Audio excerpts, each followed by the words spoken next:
I never thought my last breath would smell of smoke and betrayal.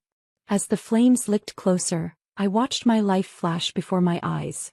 Not just the 23 years I'd lived, but the 17-year-old mistakes I was about to get a chance to fix. They say near-death experiences change you, but no one mentions what happens when you literally get sent back in time to rewrite your own tragic ending.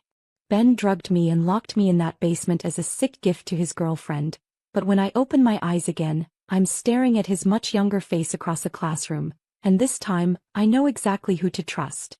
The heat was unbearable. Sweat poured down my face as I pounded my fists against the basement door. My throat burned from screaming, but nobody came. The drug was still making my head spin, but the danger had cleared my mind enough to understand one thing. I was going to die here. Help. Please, somebody help me. My voice cracked as smoke filled my lungs. The small basement window glowed orange with the fire spreading above me. How had it started? Had Ben and Melody left a candle burning upstairs at her party? It didn't matter now. I slid down against the door, coughing violently. 10 years of friendship with Ben, 5 years of secretly loving him, and this was how it ended. He had smiled when he handed me that drink. Special mix just for you, Liv. I never saw the basement coming. Never heard Melody laughing as the door locked. Just until the party's over, Ben had said through the door. Mel wanted some alone time with me. Black spots danced in my vision as the smoke thickened.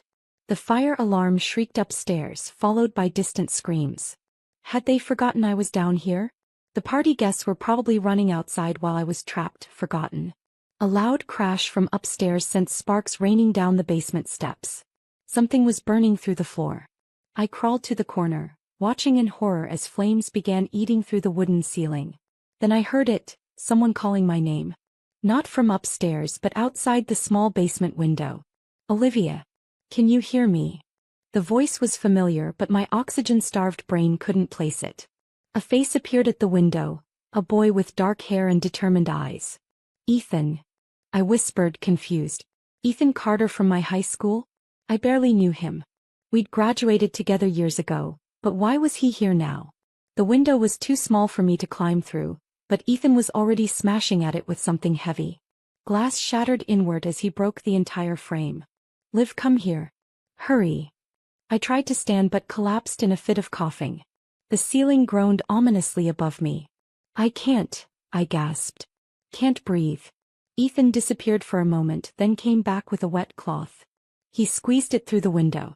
Put this over your mouth and crawl to me. With the last of my strength, I pressed the damp fabric to my face and dragged myself toward the window. The cool night air beckoned just inches away. Ethan reached through the broken window, his hands gripping mine. I've got you, Liv. I've always got you. Something in his voice, the certainty, the emotion, made me look up into his eyes. And for a second I felt like I was missing something important about him. Then the ceiling collapsed. I felt a searing pain as burning debris fell on my back. Ethan's scream mixed with mine as flames engulfed us both. His hands never let go of mine even as the fire consumed us. I'm sorry, I thought I heard him whisper. I'll find you again. Then darkness. Ring, ring, ring. The school bell jolted me awake. I gasped, jerking upright in my seat as 30 pairs of eyes turned to stare at me. Miss Wilson, so nice of you to join us. Mr. Parker's sarcastic voice cut through my confusion. Perhaps you'd like to answer the question? I blinked, looking around wildly. This was my high school classroom? My hands flew to my face, my arms, my body. No burns, no pain. Just the familiar blue uniform of Westlake Prep. What was the question? I stammered. Laughter rippled through the classroom. Mr. Parker sighed dramatically. The question, Miss Wilson, was about the primary causes of World War I. But I can see you have more important things on your mind. This couldn't be real. I had just been burning to death in a basement. I had felt my skin melting, heard Ethan's voice. Ethan. My eyes darted around the classroom until they landed on him. Younger, with shorter hair and no stubble, but unmistakably Ethan Carter. He sat 2 rows over, watching me with a slight frown. Then my gaze shifted forward and locked with a pair of blue eyes that made my blood freeze. Ben. 17-year-old Ben Thomas. Not the 23-year-old who had locked me in a burning basement, but the same person. He grinned at me, that charming, dimpled smile that had once made my heart race. Now it only made me want to vomit. Miss Wilson? Are you feeling unwell? Mr. Parker's voice had softened with concern. I couldn't answer. The classroom spun around me as realization dawned. Somehow I was back in high school. 6 years before the fire. 6 years before Ben would betray me in the worst possible way. I think she's going to pass out, someone whispered. A small, stinging pain on my wrist caught my attention. I looked down and gasped. There, on my right wrist, was a small burn mark in the shape of a handprint. Exactly where Ethan had gripped me as the fire consumed us. I need to go to the bathroom, I blurted, grabbing my backpack and rushing out of the classroom before Mr. Parker could respond. In the empty hallway, I leaned against the lockers trying to breathe. This wasn't possible. People don't time travel. People don't survive fires and wake up in their past. And people definitely don't bring burn marks back with them. I glanced at my reflection in a trophy case. 17-year-old Olivia Wilson stared back at me, complete with the unfortunate bangs I'd grown out years ago and the braces I'd had removed before college. But my eyes, they held the knowledge and pain of someone who had lived and died 6 years in the future. The bathroom door opened and I spun around, half expecting to see Ben coming after me. Instead, Ethan Carter stood there looking uncertain. You're not supposed to be in the girls' bathroom, I said automatically. He ignored my comment, his eyes fixed on my wrist. You have it too, he said quietly, rolling up his sleeve to reveal an identical burn mark on his arm. You remember, don't you? The fire. The basement. He took a step closer, his voice dropping to a whisper. You remember dying, Olivia? I stared at Ethan's burn mark, identical to mine, and felt the ground shift beneath my feet. This wasn't just my delusion. This was real. How? I whispered, my back pressed against the cold bathroom tiles. How is this possible? Ethan glanced nervously at the bathroom door. Not here. Meet me at the science building roof during lunch. No one goes up there. He disappeared before I could respond, leaving me alone with my racing thoughts. I splashed cold water on my face and stared at my reflection. The girl looking back was a stranger. Familiar features arranged in a face I'd outgrown years ago.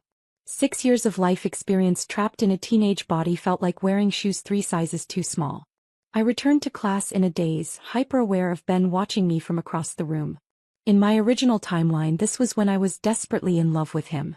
I used to count the times he looked my way, treasuring each casual interaction like precious gems. What a fool I'd been. Hey, you okay? Whispered Katie Chen from the desk beside mine. In my previous life, Katie and I had drifted apart after high school. I barely remembered her at Ben and Melody's fateful party. Yeah, just dizzy spell, I mumbled. You look like you've seen a ghost, she said. If only she knew. When the bell rang, I gathered my things slowly, watching as Ben approached my desk with that confident swagger that once made my heart flutter. Olivia, you're coming to Tyler's party Friday, right? He leaned on my desk, invading my space with the entitlement of someone who knows they're attractive. I was thinking maybe we could go together. Wait, what? In my original timeline, Ben had never asked me to a party. I'd always been the one chasing, always on the periphery of his attention. Sorry, I can't, I said coldly, pushing past him toward the door. Ben's surprise was almost comical. Can't? Or won't? He caught up to me in the hallway. Come on, it'll be fun. Everyone says you. That I what? Have a pathetic crush on you. The words flew out before I could stop them. Maybe in another lifetime, Ben. I left him standing open-mouthed in the hallway. Small victory, but it felt immensely satisfying. The science building roof was accessed through a maintenance door with a broken lock. Something the school wouldn't fix until after Jeremy Foster fell and broke his arm next semester. I pushed it open to find Ethan already waiting, sitting with his back against the low wall that bordered the roof. You remember everything too? I asked without preamble. Ethan nodded. The party at Melody's house. The fire. You trapped in the basement. He rubbed his burn mark absently. I tried to save you. Why? I sat beside him, keeping distance between us. We barely knew each other. Why would you risk your life for me? His eyes met mine and I saw pain there, deep and familiar. In the original timeline, we were more than strangers, Olivia. But you wouldn't remember that. What do you mean? Junior year, Ms. Rivera's English class. I sat behind you for a semester. You helped me once when I dropped all my books in the hallway. Senior year we worked on a lab project together for 3 weeks. You were always nice to me but I was too obsessed with Ben to notice anyone else. I finished for him. The guilt was a new emotion. I didn't remember ignoring Ethan because, well, I had ignored him. That doesn't explain why you'd run into a burning building for me. Ethan looked away. There's more to it, but I'm not sure you're ready to hear it all. Before I could press him, the door to the roof banged open. Melody Parker, Ben's future girlfriend and my eventual executioner, stood framed in the doorway. She wore her perfectly styled blonde hair in a high ponytail, designer clothes making even our school uniform look expensive. Well, well, she said, her glossy lips curving into a smile that never reached her eyes. Secret rooftop rendezvous? What do you want, Melody? I asked, standing up. In my mind, I could still hear her laughter as Ben locked the basement door, still smell her expensive perfume mingling with smoke. Ben's looking for you, she said, examining her manicured nails. He seems to think you two have potential. Isn't that what you've always wanted? The irony was almost too much. In the original timeline, Melody and Ben wouldn't start dating until college. I'd spent years watching him from afar while he dated a string of girls who weren't me. Now he was interested and it meant nothing. You can tell Ben I'm not interested, I said. Melody's perfectly shaped eyebrows rose in genuine surprise. Seriously? Everyone knows you've been crushing on him since freshman year. Had I been that transparent? The thought was mortifying. People change, I said simply. Melody's gaze shifted between Ethan and me, calculating. Whatever. Just thought you should know there's a pop quiz in Rivera's class after lunch. Ben got a heads up from his brother who teased for her. After she left, Ethan turned to me with an amused expression.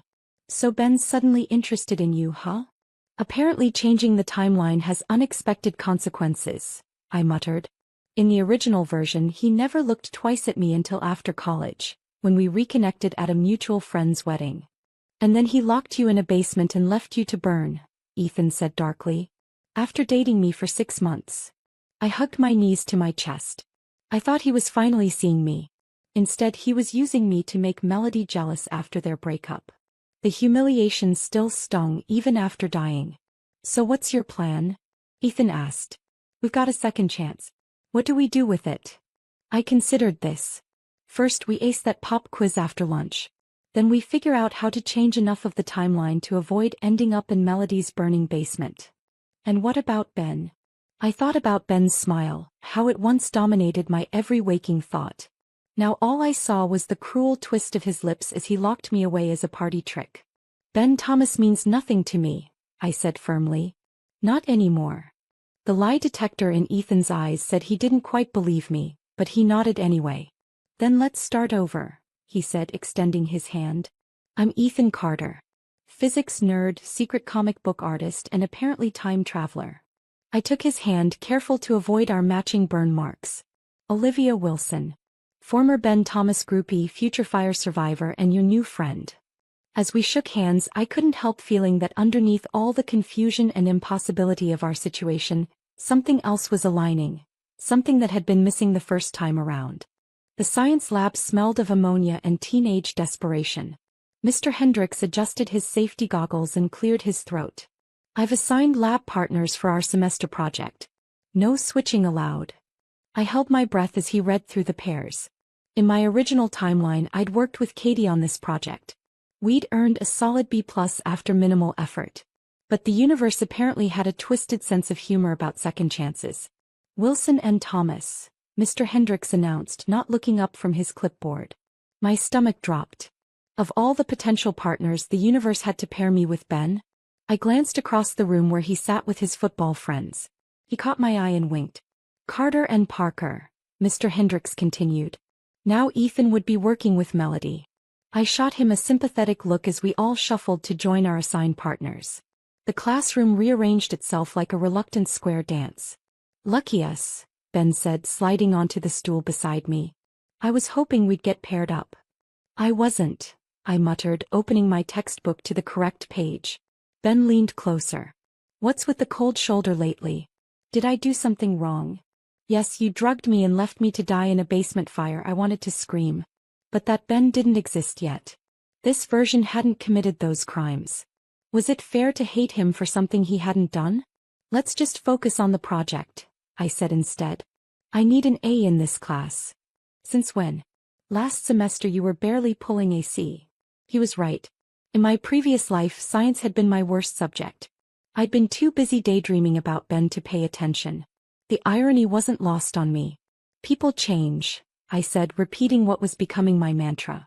We began the experiment, mixing chemicals to create a reaction that would change colors at specific temperature intervals. I measured the compounds carefully while Ben heated the solution. Across the room, I noticed Ethan expertly handling the equipment while Melody filed her nails, clearly leaving the work to him.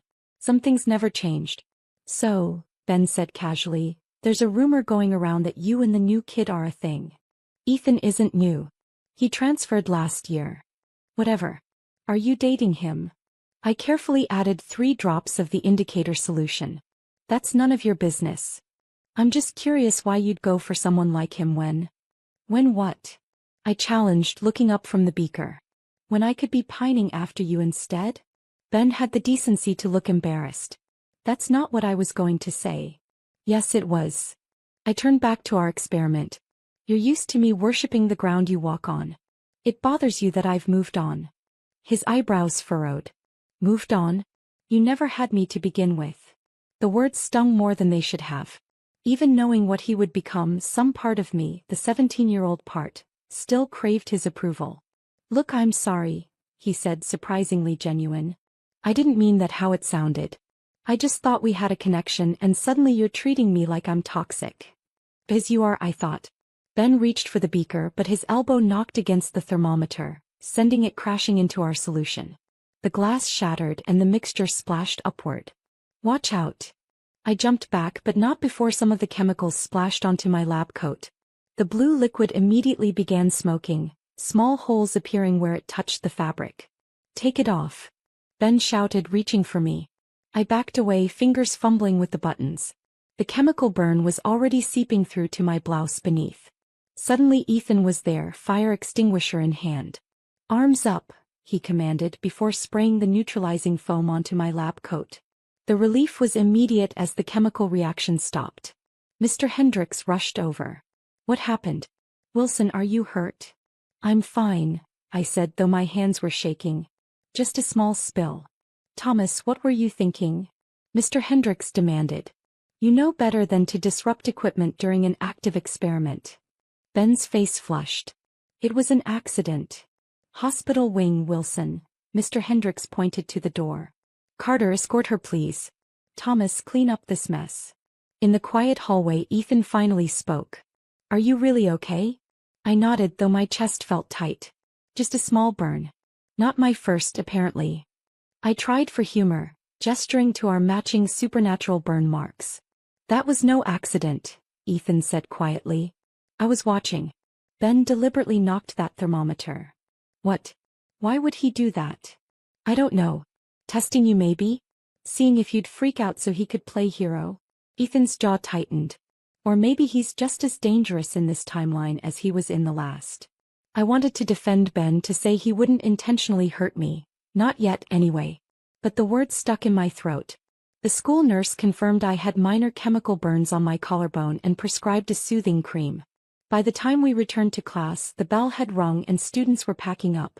Melody approached as I gathered my things. Heard you had a little accident, she said, not sounding particularly concerned. Better be more careful around chemicals. They can be so unpredictable. Something in her tone made me pause. What's that supposed to mean? She twirled a strand of blonde hair around her finger. Nothing. Just that science can be dangerous. Her eyes flicked to Ethan. By the way, Carter, the academic decathlon signups are tomorrow. You should enter the physics competition. After she walked away, I turned to Ethan. What was that about?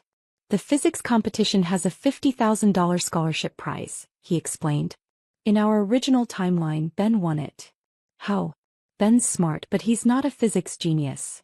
Ethan's expression darkened. Exactly. Later that day, I found a notification in my school email. The nationwide physics competition was looking for participants. Top prize. A full-ride scholarship to any science program in the country. Another email arrived minutes later, this one from Ben. Sorry about today. Let me make it up to you. Study session at my place? I promise no dangerous chemicals. Just pizza and physics. As I stared at the message, the pieces began clicking together. Ben had won a major scholarship just before graduation. I'd always assumed it was because of his brilliance, but what if there was more to it? I forwarded Ben's email to Ethan with a single question. How exactly did Ben win that competition in our original timeline? Ethan's reply came seconds later. He didn't. I did. But someone switched our papers. The whispers started Monday morning. Melody Parker was hosting her legendary mid-semester party this weekend, the event that would define the social hierarchy for months to come. I stood at my locker listening to Katie and her friends debate outfit choices while a cold knot formed in my stomach. This wasn't the basement party. That wouldn't happen for years. But standing in the school hallway surrounded by excited chatter, I couldn't shake the memory of smoke filling my lungs. Are you going, Liv? Katie asked, breaking into my thoughts. Before I could answer, a familiar voice behind me said, She's going with me. I turned to find Ben leaning against the lockers, looking unfairly handsome in his Letterman jacket. The hallway went quiet, dozens of eyes shifting between us. I never agreed to that, I said firmly. You haven't given me an answer either way, Ben countered with that confident smile that once melted my resolve. Come on, Olivia. One party. What are you afraid of? Everything. I was afraid of everything about him. I already have plans, I lied. Ben's smile didn't waver. Cancel them. Melody specifically asked if you were coming. That got my attention. Melody asked about me? Yeah, she said it wouldn't be the same without you. A chill ran down my spine. In my previous life, Melody had barely acknowledged my existence until she started dating Ben in college. Why would she care if I attended her party now? I'll think about it, I said, closing my locker. Ben looked like he wanted to say more, but the warning bell rang. As students scattered toward their classrooms, I spotted Ethan watching us from across the hall, his expression unreadable. In AP Calculus, I slipped Ethan a note. We need to talk about the party. After class, we met at our usual spot on the science building roof. The November air was crisp, leaves swirling around our feet as we sat against the low wall. You can't go to that party, Ethan said immediately. I know it's not the same party where. I trailed off, touching my burn mark. That happens years from now after college. Still, something feels wrong about Melody suddenly wanting you there. I nodded. That's why I think I should go. What? Ethan looked at me like I'd lost my mind. Think about it. We've already changed things. Ben's interested in me now instead of later. Melody's suddenly aware of my existence. The timeline is shifting. If we want to understand how to prevent what eventually happens, we need to see these changes play out. Ethan ran a hand through his dark hair in frustration. It's too dangerous. Not if you come with me, I said. We'll go together. Safety in numbers. His expression softened. You'd want me as your date? Not date, I corrected quickly, ignoring the slight disappointment that flashed across his face. Backup. Partner in time-traveling crime. He laughed despite himself. Fine. But we stick together the entire night. No wandering off alone with Ben or anyone else. Deal. The rest of the week passed in a blur of classes, study sessions, and increasing anxiety about the party. By Friday afternoon, the whole school was buzzing with anticipation. Ben cornered me after final bell. So, have you decided about tomorrow night? I'm going, I confirmed. But not with you. I'm going with Ethan. His jaw tightened. Carter? Seriously? Is that a problem? He's applying for the physics scholarship competition. So am I. I raised an eyebrow. And it's a conflict of interest. He's trying to sabotage me. The audacity was almost impressive. Funny, he said something similar about you. Ben stepped closer, lowering his voice. Look, there are things you don't know about Carter. He's not who you think he is. Neither are you, I replied coldly. Saturday night arrived with stomach-churning déjà vu. I stood in front of my mirror, trying to decide what to wear to a party thrown by my future would-be killer. I settled on jeans and a simple blue top, practical in case we needed to make a quick escape. Ethan picked me up in his rusty Toyota, looking surprisingly handsome in a dark button-down shirt. Ready for this? He asked as I climbed in. Not remotely, I admitted. Melody's house was a sprawling mansion in the wealthiest part of town. Cars lined the circular driveway, music thumping through open windows. Crystal chandeliers sparkled in the foyer where students from our school mingled with kids from the neighboring private academy. Quite the palace, Ethan muttered as we entered. I nodded, scanning the crowd for familiar faces. Katie waved from across the room where she stood with her track teammates. No sign of Ben or Melody yet. Drink? Ethan asked, pointing to the kitchen. Nothing alcoholic, I said firmly. And nothing opened by anyone but us. He nodded in understanding. Sealed soft drinks it is. We grabbed sodas from an ice-filled cooler and found a quiet corner to observe the party. Students danced in the main living room while others played drinking games in the dining area. A few couples had already disappeared upstairs. This is surreal, I whispered to Ethan. Last time I was at a party at Melody's house. He squeezed my hand. Different house, different party, different time. We're okay. There you are. Melody's voice cut through our moment. She appeared before us in a shimmering dress that probably cost more than my entire wardrobe. I was wondering if you'd actually show. You invited me, I said carefully. Did I? She smiled enigmatically. Well, I'm glad you're here. Both of you. Her gaze lingered on Ethan. Especially you, Carter. Ben's been talking about the physics competition nonstop. Says you're his only real competition. Ethan stiffened beside me. Where is Ben anyway? Around. Melody waved vaguely. Probably organizing some stupid drinking game. Boys, right? She hooked her arm through mine. Come on, Olivia. Let me show you the house. You won't believe the view from the terrace. I shot Ethan a panicked look as Melody pulled me away. He moved to follow, but was immediately intercepted by a group of science club members, effectively trapping him in conversation. Your boyfriend can survive without you for 5 minutes, Melody said, steering me through the crowded house. He's not my boyfriend, I corrected automatically. She gave me a knowing smile. Could have fooled me. The way he watches you, it's intense. We climbed a sweeping staircase to the second floor, the music fading behind us. Melody led me down a hallway lined with family photos. Beautiful home, I said, trying to hide my growing unease. It's just a house, she replied dismissively. My parents are barely ever here anyway. She stopped at a pair of French doors and pushed them open to reveal a stunning rooftop terrace. The night air was cool as we stepped outside, the party sounds muffled below us. Not many people know about this spot, Melody said, leaning against the stone railing.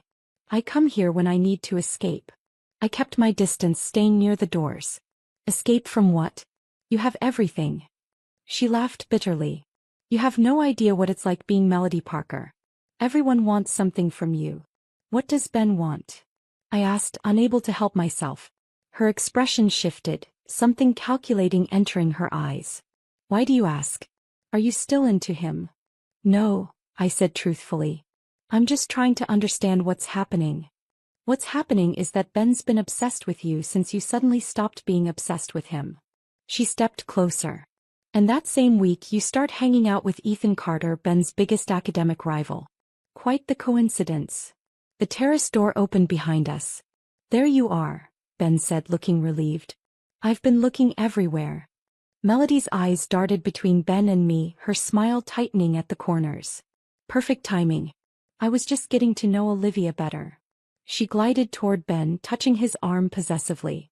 Didn't you say you had something to show her? Alarm bells rang in my head. This felt coordinated, planned. Actually, I said, backing toward the door, I should find Ethan. We promised to stick together. Carter's fine, Ben insisted, stepping into my path. Last I saw he was destroying everyone at beer pong. Turns out the physics nerd has hidden talents. That didn't sound like Ethan at all. He'd promised not to drink. Ben was just telling me about your chemistry project, Melody continued smoothly. Such a shame about that accident. Burns can be so painful. The deliberate emphasis made my skin crawl. I glanced between them, suddenly understanding. You two are already together, aren't you? Ben's expression gave it away, surprise followed by resignation. Smart girl, Melody smiled. Yes, since summer. We've been keeping it quiet. My mind raced. This was a major timeline shift. In my original life, they hadn't met until college at a party similar to this one. So what's this about? I asked, my back now against the stone railing. Why the games? Why invite me here? Ben at least had the decency to look uncomfortable. It's not what you think, Liv. We were curious, Melody said, leaning against Ben. You've been acting so strange lately. Different. Like you became another person overnight. If they only knew how accurate that was. Then one day we noticed something interesting, she continued. That matching burn mark you and Carter have. Identical placement, identical shape. My hand instinctively covered my wrist. How had they noticed? At first we thought it was some weird couple's tattoo, Ben said. But then I remembered something my dad mentioned years ago. Ben's father was a physics professor at the state university. In my original timeline, he'd published several theoretical papers on quantum mechanics. Time displacement, Ben continued, watching my reaction closely. The theory that consciousness can sometimes slip between parallel timelines, bringing physical evidence along with it. My mouth went dry. That's ridiculous. Is it? Melody stepped closer. Because we think you and Carter aren't from this timeline. We think you're from somewhere else. Somewhere future. The rooftop seemed to spin around me. They knew. Somehow they knew. The question is why, Ben said softly. Why would future versions of you and Ethan come back? What happens that's so terrible you needed to change it? Nothing, I lied. This is insane. Melody's laugh was cold. We've been watching you, Olivia. You avoid Ben like he's poison. You look at me like I'm a monster. Something happens between us in the future, doesn't it? Before I could respond, the terrace door burst open. Ethan stood there, breathing hard, panic in his eyes. Get away from her, he demanded, striding forward. Perfect, Melody said. The gang's all here. Now we can really talk. Liv, we need to go, Ethan said urgently. Now. I moved toward him, but Ben blocked my path. Not until we get answers. There's smoke downstairs, Ethan said, his voice rising. A lot of it. Someone left candles burning in the living room. The word fire hung unspoken in the air between us. My lungs tightened in remembered pain. Melody rolled her eyes. Dramatic much? It's probably just someone vaping. A shrill alarm cut her off, followed by screams from below. Smoke began seeping under the terrace door. Ben's face went pale. That's the fire alarm. History repeats, Ethan muttered, grabbing my hand. We pushed past Ben toward the door, but thick black smoke billowed in as we opened it. The hallway was already filling, flames visible at the far end. The main stairs are blocked, Ben said, suddenly all business. There's a back staircase through my bedroom. He led us through the smoky hallway to another room. My eyes stung as we stumbled inside, closing the door against the thickening smoke. There's the door to the stairs, Ben pointed, moving toward a closet. It leads to the kitchen. But as we crossed the room, Melody suddenly lunged forward, shoving me hard. I stumbled, falling against a bookshelf that gave way, revealing a hidden door. The basement access, she said, her voice eerily calm. My father had it built as a panic room. Before I could regain my balance, she pushed me again, sending me tumbling through the doorway. I hit the top step hard, barely catching myself before falling all the way down. What are you doing? Ben shouted, grabbing Melody's arm. Don't you see? She hissed. This is what happens. This is why they came back. We lock her in the basement and something goes wrong. Ethan pushed past them both, reaching for me. Liv. But Melody was faster. She slammed the hidden door, trapping me on the stairwell. I heard the click of a lock engaging. No. I screamed, pounding on the door. Not again. Panic overwhelmed me as smoke began seeping through the cracks around the door. This couldn't be happening. We were supposed to change things, not repeat them. I stumbled down the stairs, coughing as the smoke followed me. The basement was finished, with expensive furniture and a home theater setup. But all I could see was my original death chamber. Frantically, I searched for windows, another exit, anything. There was a small rectangular window near the ceiling, too small to climb through but maybe enough to call for help. I dragged a chair beneath it, standing on tiptoes to peer out. The ground was only a few feet below, but the window wouldn't budge. Smoke was filling the basement now. I pulled my shirt over my mouth, trying to filter the air. This couldn't be how it ended. Not again. Then I heard it, pounding from above. Someone was trying to break through the door. Olivia. Ethan's voice, muffled but unmistakable. Here. I shouted back, hope surging. A crash, then splintering wood. The hidden door burst open and Ethan appeared at the top of the stairs, Ben right behind him. Come on. Ethan called, reaching for me. I raced up the stairs, taking his outstretched hand. As our fingers intertwined, our matching burn marks touched, and suddenly glowed with impossible heat. A blinding flash of light enveloped us. For an instant I felt suspended between moments, seeing both pasts simultaneously, the one I'd lived and the one I'd changed. Then reality snapped back into focus. We stood in Ben's smoke-filled bedroom, alarms blaring around us. We need to get out, Ben coughed, pointing to the back stairs. Now. Where's Melody? I asked, suddenly realizing she was gone. She ran, Ben said bitterly. Left us all to burn. We stumbled down the back staircase and out through the kitchen. Outside, students were gathered on the lawn as fire trucks pulled up, sirens wailing. As paramedics checked us for smoke inhalation, I watched Ben's family home burn. He stood apart from everyone, shoulders slumped in defeat. He broke the door down, Ethan said quietly, following my gaze. When Melody locked you in, he didn't hesitate. He helped me save you. Why would he do that? Maybe this version of Ben isn't the same person who betrayed you before. I considered this as police officers took statements from partygoers. When they reached Melody, she pointed toward us, her face twisted with anger. She's telling them we started the fire, Ethan realized. But Ben stepped forward, speaking intently to the officers. I couldn't hear his words, but his gestures toward Melody made her face go pale. He's telling them the truth, I whispered. Later, as dawn broke over the smoldering remains of the house, Ben approached us. His face was streaked with soot, his eyes haunted. I'm sorry, he said simply. For whatever I did, or will do, in that other timeline. For whatever made you afraid of me. I nodded, unable to form words. The competition, he continued, turning to Ethan. I'm withdrawing. The scholarship should go to whoever truly earns it. After he walked away, Ethan turned to me. Do you think we've changed enough? Prevented what was supposed to happen? I touched my burn mark, now faded to a silvery outline. I think so. The fire happened, but differently. Choices were made differently. Speaking of choices, Ethan said hesitantly, after graduation I got accepted to Pacific Coast University. It's right by the ocean. The school with the marine biology program? I'd always dreamed of studying there in my first life, before following Ben north instead. Ethan nodded. I was thinking, maybe we could both go. See the ocean together. I smiled, taking his hand. Our burn marks touched. No flash of light this time, just the simple warmth of connection. I'd like that, I said. A completely new timeline, one we write ourselves. 6 months later, as we stood on the beach watching our first Pacific sunset together, I finally understood. Time hadn't sent us back to prevent a single tragic event. It had given us a chance to rewrite an entire life's worth of choices.